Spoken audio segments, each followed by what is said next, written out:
ఎక్కడికి వెళ్తున్నారు? ఆగండి. ఈరోజు స్పెషల్ ఏంటంటే కనుక మా ఇంట్లో మెంతి పలావ్ అనమాట. ఇంకా ఎప్పుడు రొటీన్గా ఒకే కర్రీస్ ఎందుకు, అందుకే ఈసారి అయితే మెంతి పలావ్ అయితే చేశాను. ఇదైతే చాలా చాలా మంచిదనమాట బాడీకి కానీ హెయిర్కి కానీ. నాకు తెలిసి వీక్లీ 2 times మనం ఆకుకూరలు తింటే కనుక చాలా హెల్తీగా ఉంటాం.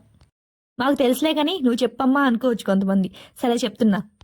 ఏముంది, ఈ బ్యాచిలర్స్ కూడా చాలా ఈజీగా చేసుకోవచ్చు. నేను కుక్కర్లో చేస్తున్నాను కాబట్టి స్పైసెస్ అలాగే మిర్చి అయితే వేయించుకోవాలి. ఆనియన్స్, బీన్స్, టమాటో, క్యారెట్, అలాగే పుదీనా, కొత్తిమీర, అలాగే మెంతి అవి కూడా నీట్గా క్లీన్ చేసుకుని పక్కన పెట్టుకోవాలి. మిర్చితో పాటు ఆనియన్స్ కూడా వేసి ఫ్రై చేసుకోవాలి. అలా నెక్స్ట్ ఫ్రైడ్ ఆనియన్స్ కావాలి కాబట్టి మనం ఆనియన్స్ ఇలా కట్ చేసుకొని బాగా ఫ్రై చేసుకోవాలి. ఆనియన్స్ అయితే బాగా ఫ్రై అయ్యాక అలా ఉంచేసి ఇంకొక వైపు అయితే వచ్చేయాలి. ఇంక దాంట్లోకి అయితే అల్లం వెల్లుల్లి పేస్ట్ వేసుకోవాలి. వేసుకున్న తర్వాత బీన్స్, టమాటో, అలాగే క్యారెట్ అవన్నీ వేసేసుకొని బాగా కలుపుకోవాలి. ఇలా మొత్తం కలిపేసుకున్న తర్వాత నీళ్ళన్నీ ఎగిరిపోవాలన్నమాట. నూనె అంతా పైకి రావాలి.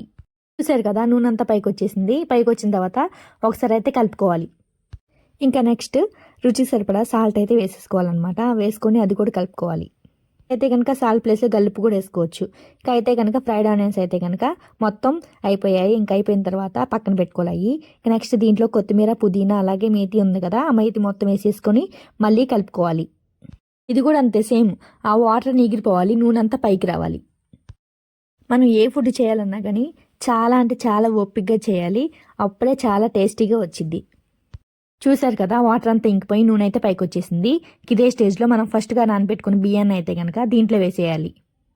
మీరైతే ఎన్ని కప్పులు బియ్యం తీసుకుంటున్నారో ఆ కప్కి డబుల్ అయితే వాటర్ వేసుకోవాలి. లైక్ 1 కప్ బియ్యానికి 2 కప్పులు నీళ్ళు అనమాట. తెలియని వాళ్ళ కోసం చెప్తున్నా.